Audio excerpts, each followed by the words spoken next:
क्या आपने कभी महसूस किया है कि जितना ज़्यादा आप गहराई से सोचते हैं उतना ही आप अकेलेपन में डूबते जाते हैं? जितना ज़्यादा आप समझते हैं उतना ही कम लोग आपको सुनना चाहते हैं। यह केवल आपके दिमाग में नहीं है।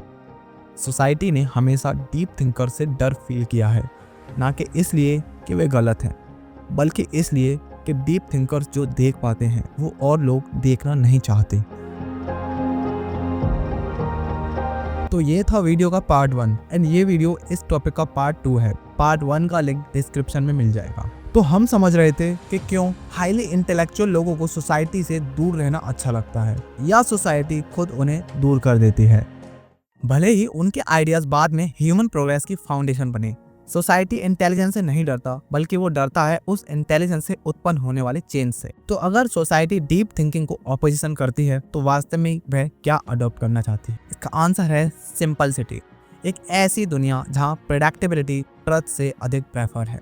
ऑथर शोपेनहावर हिस्ट्री के सबसे ऑनेस्ट फिलोसोफर्स में से एक थे। वे मानते थे कि इंटेलिजेंस एक गिफ्ट नहीं बल्कि एक कर्स है।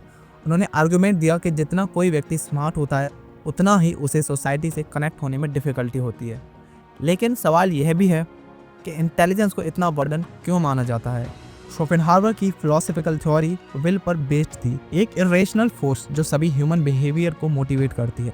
मोस्टली लोग लाइफ में हैप्पीनेस, कंफर्ट और एक्सिस्टेंस की चाह रखते हैं, परंतु हाईली इंटेलिजेंट लोग अलग तरह से ऑपरेट करते हैं। वे ट्रुथ की अनकंट्रोल चाह रखते हैं, इवन इफ उससे उन्हें डिस्कम्फर्ट और सॉलिट्यूड का सामना करना पड़े। इस बात से यह क्लियर हो जाता है कि deep thinkers socially isolated feel करते हैं। वे रिलेशनशिप्स, एंटरटेनमेंट और एवरीडे कंफर्ट्स में मीनिंग नहीं देखते, क्योंकि उन्हें पता होता है कि ये डीप ट्रुथ से डिस्ट्रैक्शंस हैं। शोपेनहावर का मानना था कि जितना ज़्यादा कोई ह्यूमन नेचर को समझता है उतना ही उसे दूसरों के साथ रिलेशनशिप बनाना डिफिकल्ट हो जाता है। वे लाइज और डिसीट को परसीव कर लेते हैं, जबकि मोस्टली लोग सोशल इंटरेक्शंस में सुपरफिशियल कन्वर्सेशंस, पोस्चरिंग और पोलाइट लाइज होते हैं। डीप थिंकर जो ट्रुथ को वैल्यू करते हैं यूजुअली खुद को आइसोलेटेड फील करते हैं, क्योंकि उनकी प्रेजेंस दूसरों को अपनी शॉर्ट कमिंग्स का सामना करने पर फोर्स कर देती है। शोपेनहावर ने इंटेलिजेंस की तुलना एक हायर अवेयरनेस से की, जो एक ब्लेसिंग की जगह कर्ज लगता है। शोपेनहावर ने लिखा था, a high level of intelligence एक इंसान को एंटी सोशल बना देती है, क्योंकि जितना ज़्यादा आप समझते हैं उतना आप दुनिया की फ्लॉज को इग्नोर नहीं कर सकते, और जितना ज़्यादा अवेयर होते हैं उतना ही खुश रहना डिफ़िकल्ट हो जाता है। शोपेनहावर का मानना था कि हैप्पीनेस और इंटेलिजेंस आपस में अपोजिट्स होती हैं। ट्रू जॉय इग्नोरेंस में लाइज करती है, नॉट इन नॉलेज।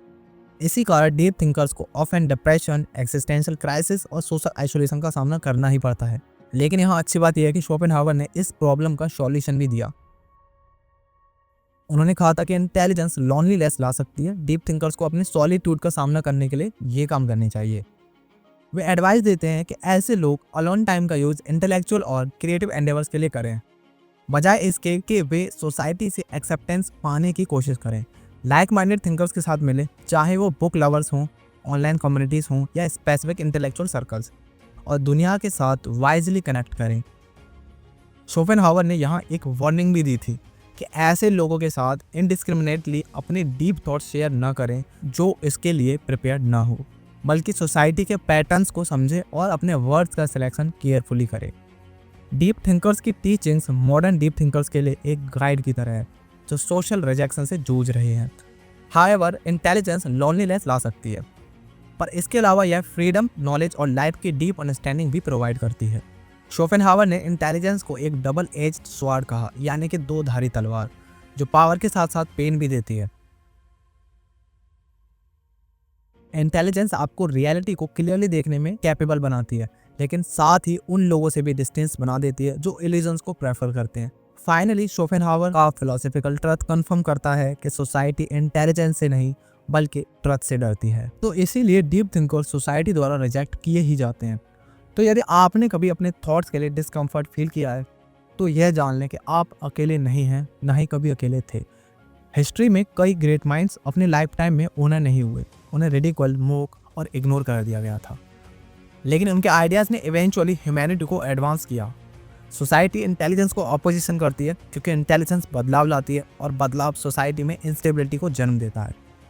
तो अगर आप भी एक डीप थिंकर हैं और आपको लगता है कि सोसाइटी आपको रिजेक्ट करती है, तो इसका मतलब ये नहीं कि आपको अपने थॉट्स शेयर करना बंद कर देना चाहिए, बल्कि आपको यहाँ पर यह समझना होगा कि आपके आइडियाज़ के अगेंस्ट काम करने वाले फोर्सेस कौन से हैं।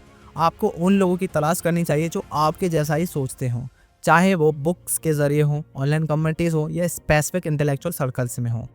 As Einstein said, if you can't explain it simply, you don't understand it well enough. अपने डीप थॉट्स को ऐसे तरीके से आर्टिकुलेट करना सीखें जो लोगों के लिए मोर एक्सेसिबल हों। Schopenhauer once said, "Talent hits a target no one else can hit. Genius hits a target no one else can see." Deep thinkers दुनिया को अलग पर्सपेक्टिव से देखते हैं और यह हमेशा कुछ लोगों को अनकंफर्टेबल कर देगा, लेकिन इसका मतलब यह नहीं कि आपको डीप थिंकिंग करना बंद कर देना चाहिए। सोसाइटी को डीप थिंकर्स की ज़रूरत है, बस सोसाइटी उन्हें एम्ब्रेस करना नहीं जानती। यदि आपने भी कभी फील किया है कि आपके आइडियाज़ की वजह से आपको भी रिजेक्ट करते जाता है, तो एक बार फिर से यह समझ लें कि आप अकेले नहीं हैं। आप बस दुनिया को उसी रूप में देख रहे हैं जैसा कि वो इन रियलिटी में है। यदि हिस्ट्री यह कन्फर्म करती है कि सोसाइटी डीप थिंकर्स का ऑपोजिशन करती है, तो इसका मतलब यह नहीं कि वे हमेशा आइसोलेट रहेंगे। वे बस यह सीखते हैं कि सोसाइटी में वाइजली नेविगेट कैसे करना है, क्योंकि सोसाइटी स्टेबिलिटी बनाए रखने के लिए बनाई गई है, not to stand out. Stanford university 2021 में हुई एक स्टडी ने यह रिवील किया कि डीप थिंकर्स का इम्पैक्ट कॉन्टेक्स्ट पर डिपेंड करता है। जब लोग वन ऑन वन किसी इंटेलेक्चुअल इंसान से मिलते हैं तो उन्हें लेस थ्रेट फील होता है, लेकिन ग्रुप सेटिंग में थ्रेट रेस्पॉन्स काफ़ी बढ़ जाता है। ऐसा इसलिए होता है क्योंकि ग्रुप में सोशल स्टेटस मोर इम्पोर्टेंट होता है। लोग ओनली इंटेलिजेंस के प्रति बल्कि इस बात पर भी रिएक्ट करते हैं कि और लोग उन्हें कैसे देखते हैं। अगर कोई इंसान किसी डीप थिंकर से फील डाउन करता है तो वह नेचुरली अपनी सोशल स्टेटस के डिफेंस के लिए उन्हें डिमिनिश या ऑस्ट्रेसाइज करने की कोशिश ज़रूर करेगा।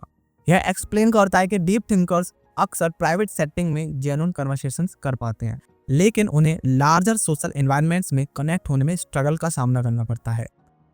साइकोलॉजिस्ट्स ने सेवरल कॉग्निटिव बायसेस की पहचान की, जैसे कि डनिंग क्रूगर इफेक्ट, स्टेटस क्वो बायस और बैकफायर इफेक्ट, जो इंडिकेट करते हैं कि क्यों इंटेलिजेंस का ऑपोजिशन होता है। डिजिटल एज में सोशल मीडिया पर भी यह रूल अप्लाई होता है। वायरल, सिंपल और emotional content comparison to deep subtle conversations के कंपैरिजन में मोर पॉपुलर और वायरल होते हैं। So as a result deep thinkers अपने आइडियाज़ को शॉर्ट वायरल फ्रेंडली सेगमेंट्स में कंडेंस करने में स्ट्रगल करते हैं।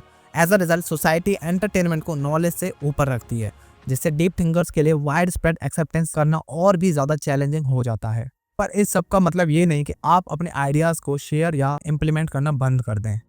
सोसाइटी को अपना काम करने दीजिए और आप अपना काम करिए, क्योंकि आज नहीं तो कल एक ना एक दिन सोसाइटी आपके आइडियाज़ और आपके आइडियाज़ के रिजल्ट को एम्ब्रेस कर ही लेती है। यदि यह वीडियो आपको नॉलेजफुल लगा हो तो प्लीज़ अपने थॉट्स कमेंट में ज़रूर शेयर करें कि आपको कभी डीपली सोचने की वजह से रिजेक्शन का सामना करना पड़ा है।